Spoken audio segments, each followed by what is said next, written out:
Hello and welcome back to ARC Review. My name's Colleen. I'm very fortunate. I get ARCs through my work, so in this series I'm talking about books that I've gotten from work that I have read that haven't yet come out, which is great. As always, if you see any book on my channel that you'd like me to go into more depth of that's not in a series, please let me know. I'm happy to review them. I do review all my series in Series Sundays, but if, I'm reading a longer series and you're like, I'd like to know about the first 5 books, always feel free to tell me about that too. Today we're here to talk about How Not to Die Alone by Richard Roeper. This comes out on the 28th of May, and I'm very excited for this book to be released. It's a very cool book. So I'm going to read you the back, because I think that's just going to give you a better description of the book than what I'm going to say. I'm going to give some thoughts on it, then I'm going to tell you my rating. And yeah, if it sounds like it's a book for you, definitely pre-order or buy it, because I think it's great. So, Andrew's been feeling stuck. For years he's worked a thankless public health job, searching for the next of kin of those who've died alone. Luckily, he goes home to a loving family every night. At least that's what his co-workers believe. Then he meets Peggy. A misunderstanding has left Andrew trapped in his own white lie and his lonely apartment. When a new employee, Peggy, breezes into the office like a breath of fresh air, Andrew feels truly alive for the first time in years. Could there be more to life than this? Telling Peggy the truth might mean giving up his friendship. Should he risk losing it all or stay safe and alone?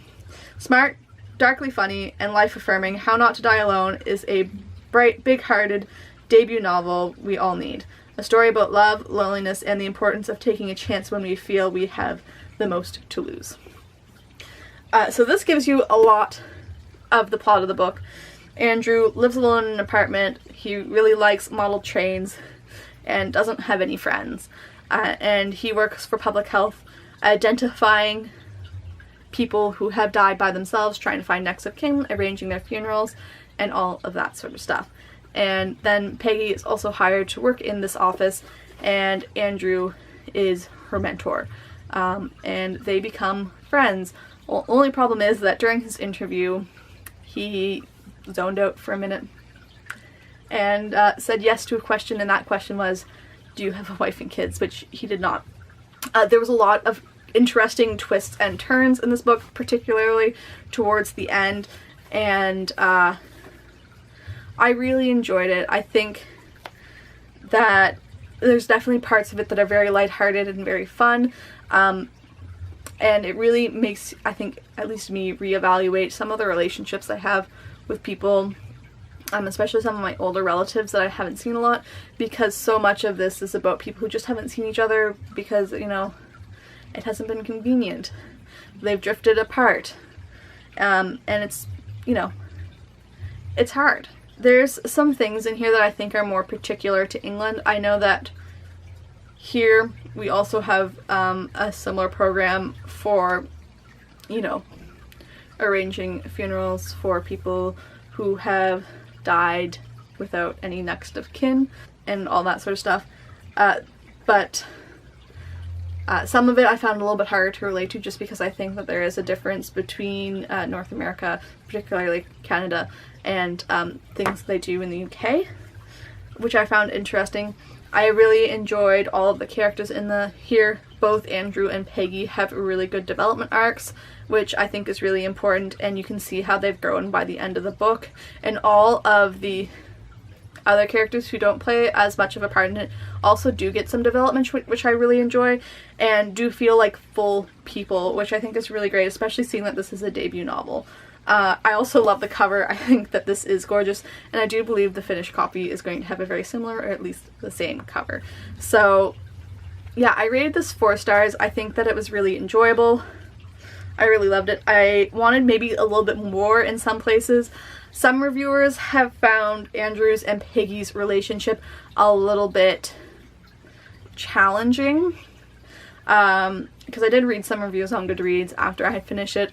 Most of those people were married and seemed to have good marriages. One of the things that, everyone thinks Andrew's married, and him and Peggy have like a very deep friendship, but are also attracted to one another, which isn't like really a spoiler at all, because it's, I think, very apparent from the time that they meet that that's something that's going to happen, just based on the type of story that this is. And people have struggled with the infidelity. I didn't find it to be that big of an issue. I thought it was handled well. They talk about it too, which I think is really important, and like why this relationship can't happen and all this sort of stuff. So I don't know, it wasn't an issue for me. It might be an issue for you, something to keep in mind. But yeah, I rated it 4 stars. I think it's really great. Again, it does come out on May 28th, so if it does sound like something that you're going to be interested in, please go and like take a look at it, pick it up. I really enjoyed it. If, you know, you're death positive and into that sort of culture, I think that this might be a really good book for you, because there is some aspects in here that really do deal with that, and that I think were highly enjoyable and really well represented. But that's all my thoughts on this book. I hope you enjoyed this review. If you have any questions about the book, please feel free to ask me about them down in the comment section down below, and we'll see you next time I have an arc that's about to be released.